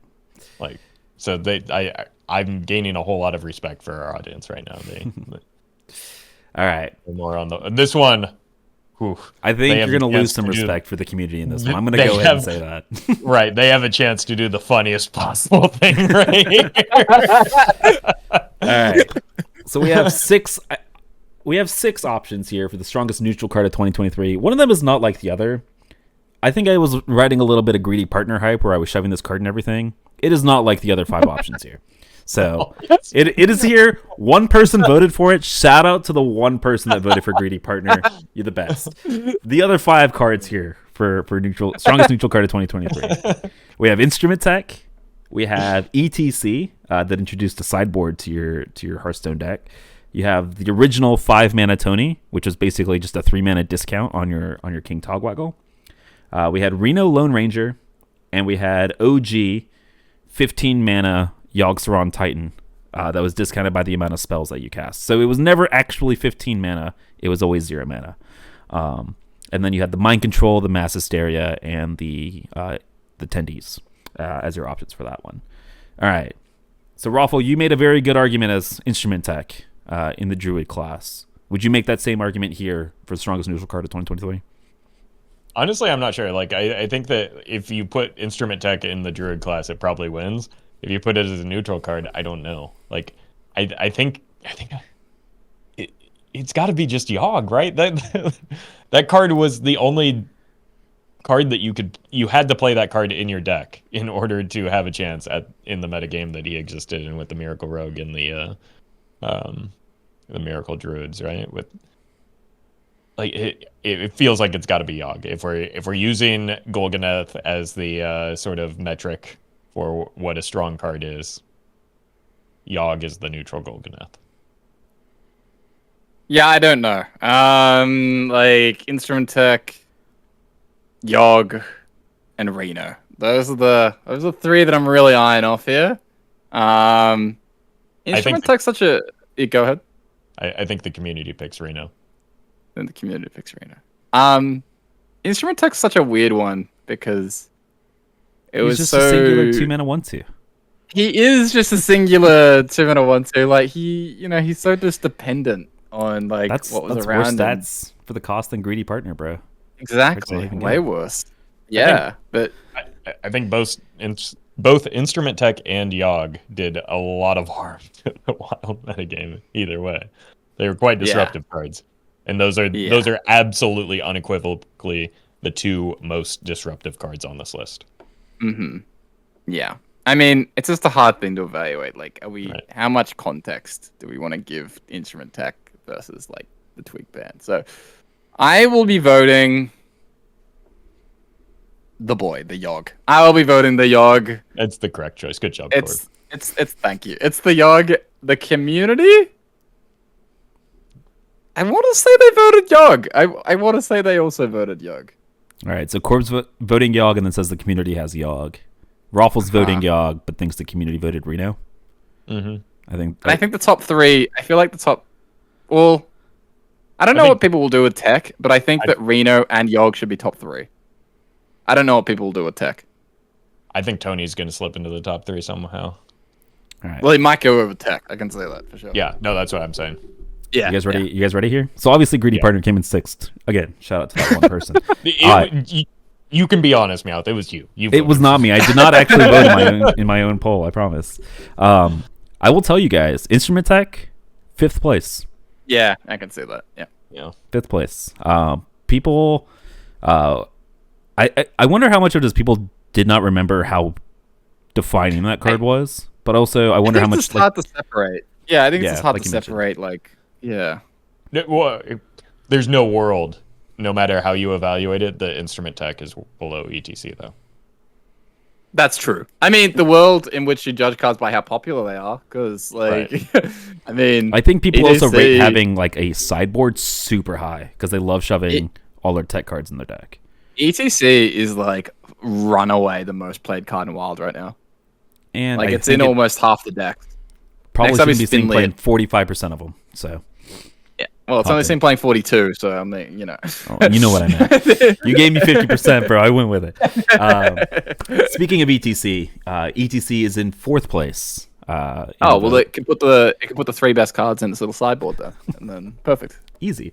I don't know that you want to put these in your sideboard. So 3rd place was original 5-mana Tony. And I will say, so Instrument Tech coming in at 4%, ETC at 6%, OG Tony at 7.5. So Okay. fairly close. Okay. So you guys were kind of right on your top 2. Okay. I think you guys needed to have more faith in the community. Yogg-Saron, runaway winner. 67%. Yeah, Corb was right. Yeah. You were iffy though. Community way on board. 67% Yogg to 15% Reno. Not even close. So I think some of this is me just letting my stream community like overlap into my assessment of the big brain listeners that enjoy the State of the Wild, because I still get people in my chat saying how much they miss 0-mana Yogg-Saron, and bro, I'm drinking. You can't say that. Come on. I cannot fathom a world where that's like a rational human. But Roffle, you have to counterbalance that with the people who think Reno Lane Ranger isn't even that strong. It's just a board clear. It's fine. I've never heard that one. I only hear people complaining. I will show you some snippets, some clips. Some copy pastas. There are some beautiful copy pastas going around. Okay. Yeah. It's just fine. It's just a board clear. That's almost as bad, or that's almost on par with the costume singer take. Yeah. Maybe it was by the same person. I don't know. It could be. Who knows? Little pasta factory. Little Sweet Italy. Did you say Sweet Italy? Yeah. Is that a restaurant name in Australia? Is that what that is? No, well, the pasta Meowth. Little, No, you lost me, bro. You lost me. Because we have a restaurant here called Little Italy, and so I thought there was like a. Oh, maybe that's what I was low-key thinking of. Little Italy. I don't think that's a thing here though. It's like Anyways, we'll get into a little. We've gone way off deep end, anyways. Yeah. All right, let's recap. We've talked about a lot of cards, a lot of strong cards that came out in 2023. If you had to choose your top 3 and then order your top 3, I'll give you like. We'll do some magical editing magic here. I'll give you guys a couple minutes to think about it. And then Whoa. I think number 3 for me is this is probably the hardest one, and the one where there's like maybe the most contention is. I really feel like it needs to be a Druid card, but it's probably Odin. Like it single-handedly made an archetype exist in the format, and that's a pretty strong card if it can manage that. Obviously, there's some very strong support pieces along the way, but like. Again, even Warrior is just kind of draw Odin simulator. So I think that's up there. Number 2, probably Yogg-Saron. This one was a little bit tougher to decide. Like the separation for me between 1 and 2 isn't that close, but then they're both pretty far ahead of number 3. So Zero Mana Yogg at 2. I mean, it's got to be Chamber at 2. Right? That was repulsive. That was just like that was a card that just should not have ever existed in that form. And it punished the format, 2 formats, in fact, for its lifespan at that mana cost. Yeah, I have the top 2 in the same order. I have Chamber number 1, and then Yogg, and I guess number 3. Go Reno Lone Ranger as my number 3. Yeah, maybe putting a little slightly too much weight on the neutral part of it, but I think that's like a big part of it when you're looking at all broken cards, and it's like, well, one of them goes in more decks or more classes. So. I mean, yeah, and we're seeing, like, I made the case for Odin because it created an archetype, but we're seeing a resurgence in Reno decks as a result of Reno Lone Ranger, like, pretty much single-handedly. So there's the same argument can be made in that regard as well. Yeah. All right. This is a lot less contentious than I thought it was going to be because I also have the same top 2 in the same order, Chamber and then Yogg.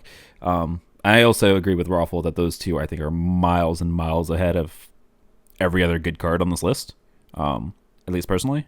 But my number 3, I had written down Rake. Greedy partner. Oh. Hey, look, I'm over my love affair with Greedy Partner. He's no longer in every single one of my decks. Rake no, is but your new best friend. Yeah, he's no longer my new best friend. New year, new me. But yeah, I had Rake because Rake went, like, I think, Roffle, you mentioned this when we were talking about Druid cards. Rake went in every Druid deck, whether you were doing hero power synergy stuff or not. It was the best removal spell for Druid, and maybe one of the best removal spells in the format. In a format like Wild, that was pretty impressive, even at 1 mana. And Druid, so yeah, I think you can't go wrong with any of the 3 options. I think all 3 of our options were. Do we want to give a spicy honorable mention that we don't think other people might have had? Sure. As in, like, contender for your top 3? Yeah, like maybe something that's like 5 or 6 that you don't think maybe other people would have had. I mean, I'll shout out Gear Shift because I think I am a lot higher on it than maybe you 2 were. I think Gear Shift is an iconic rogue card for the foreseeable future. It's going to go in it. Like Rake went in a bunch of Druid decks. I think Gear Shift is going to go in a ton of rogue decks.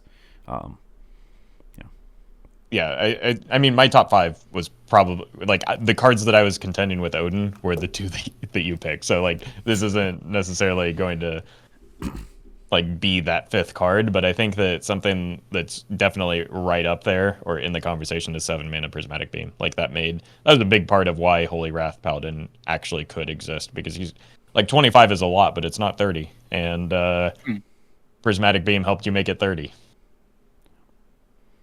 Yeah, you felt like you had some spice when you brought up this comment. Oh no, really. Like, I'd probably have.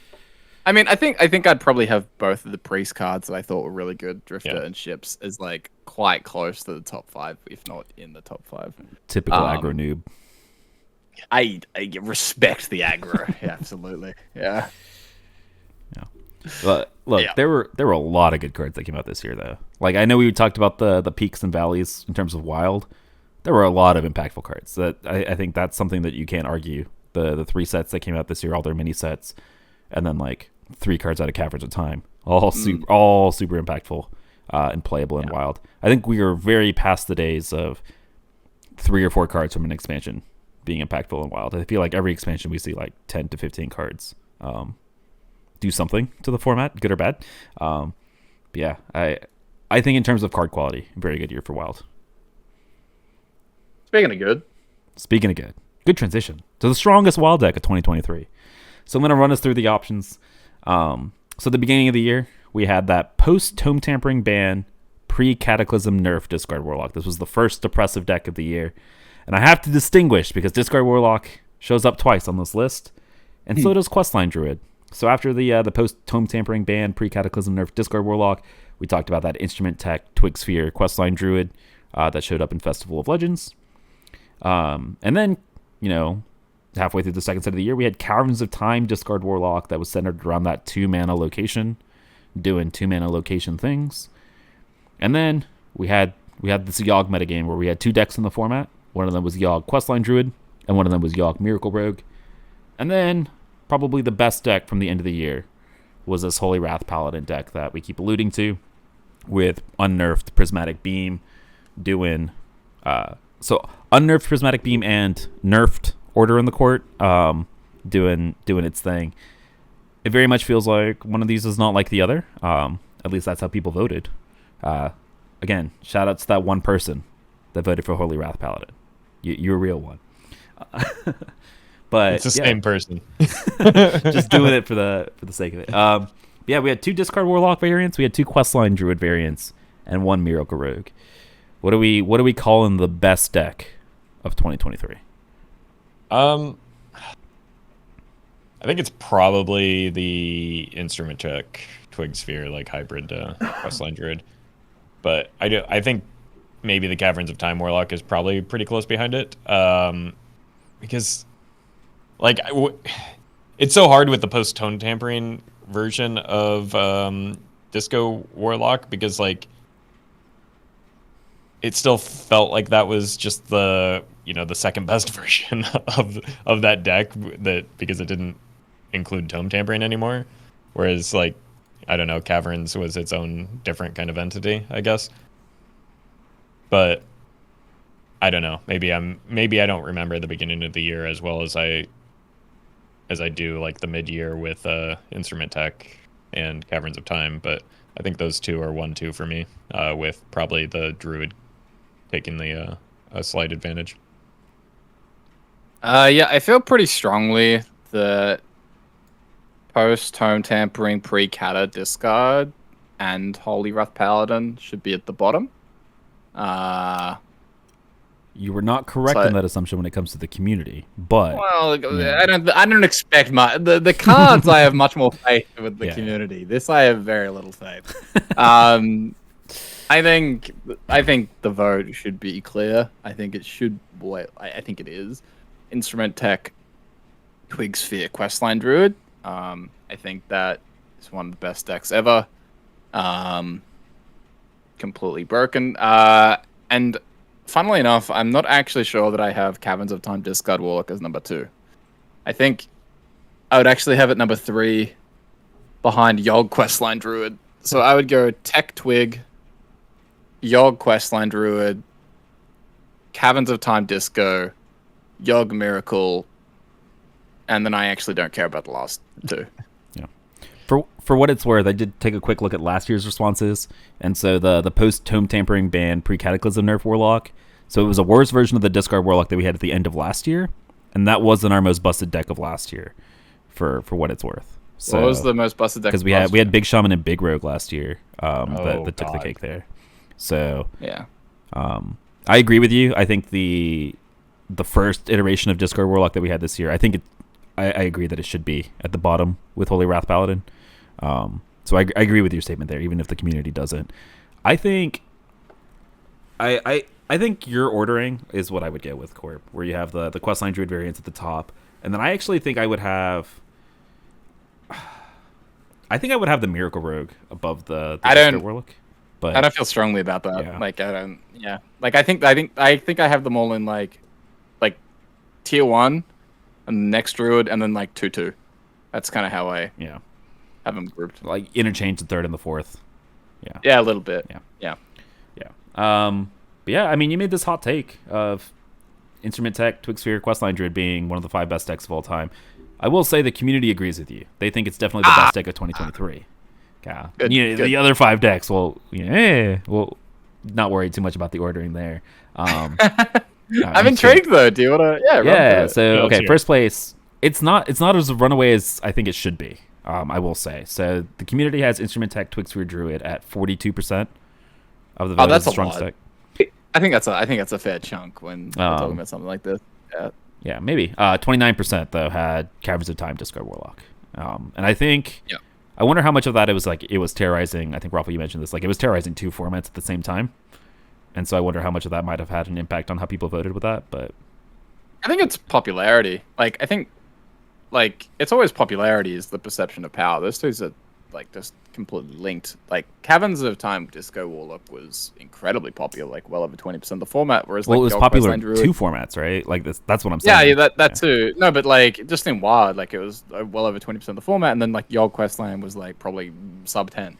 Like people didn't want to play Questline Druid ever, and like even if it was better.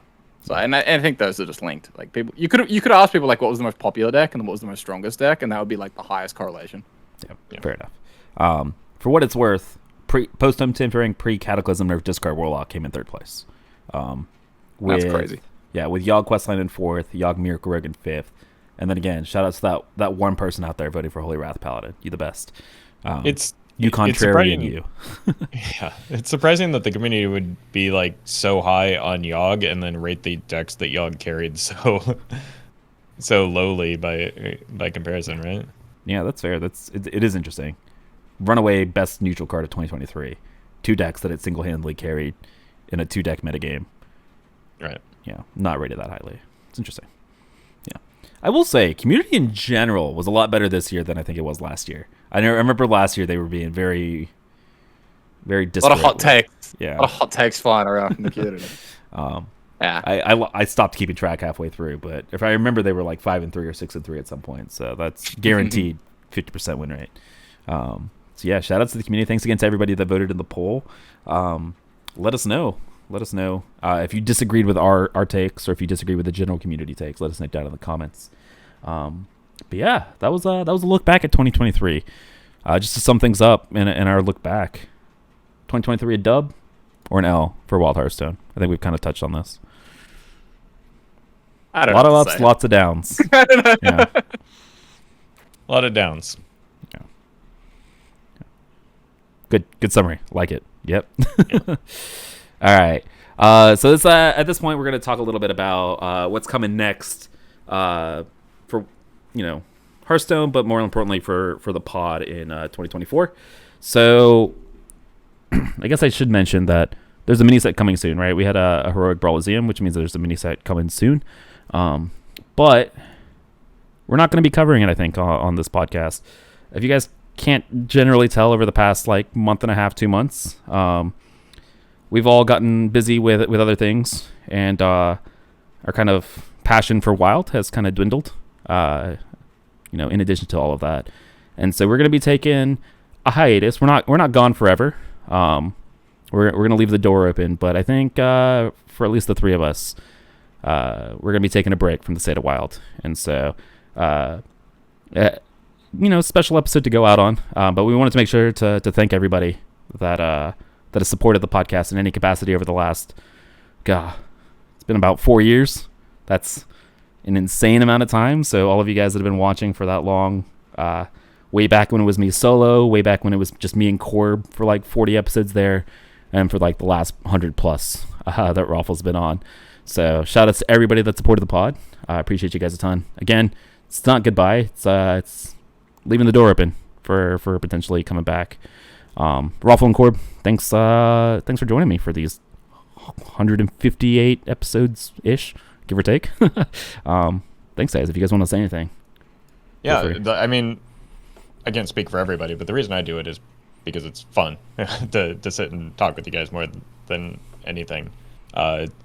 It's fun to discuss a format that we've spent 5-6 years now making content around, as well as just playing for fun.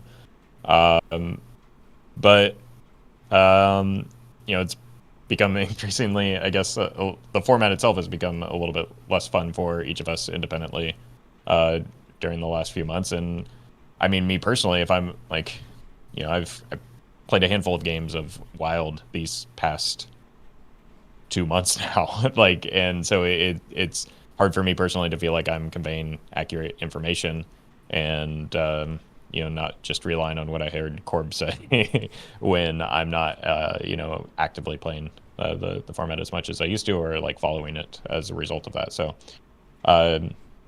it's just kind of the reality of it. I appreciate both of you letting me step in and have some fun with you guys for however long it's been. It doesn't feel like that long ago, but we've had the opportunity to do 2 dev interviews, which is not a thing that I ever considered a possibility when I started, just streaming Hearthstone one day. So I appreciate you guys like taking me on and allowing me to go along for the ride. Yeah, like I kind of go back and I think about the episode that we did with Ridiculous Hat, and this was a long time ago where Hat came on, and we basically talked about Wild and like what the community expectations were and what like we wanted and what he thought about Wild and all these kind of questions and challenges that the community itself faces, but the devs face. And the phrase that he used was like, yeah, they made Wild and they accidentally made it really fun.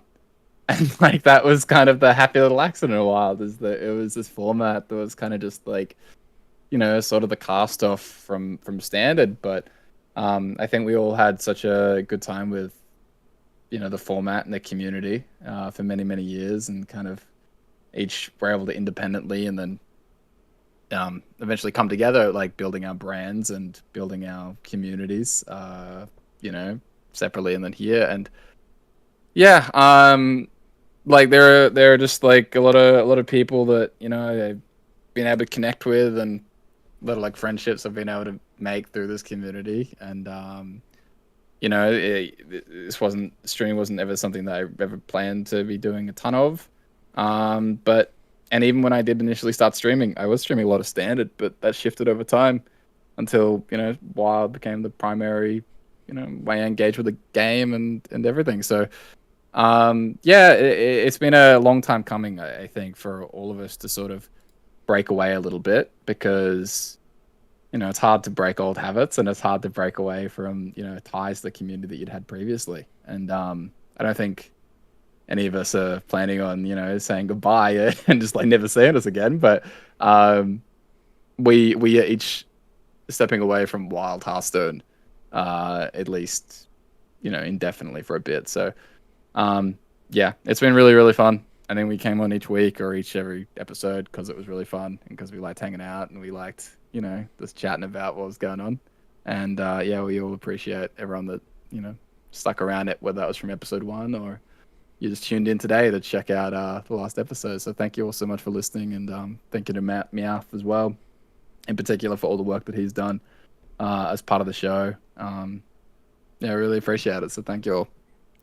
Yeah, I mean, shout outs to you guys, first of all. I remember, first of all, guys, don't go back and listen to episode 1. Trust me, the first 4 episodes were me by myself, and it was, don't go, please don't.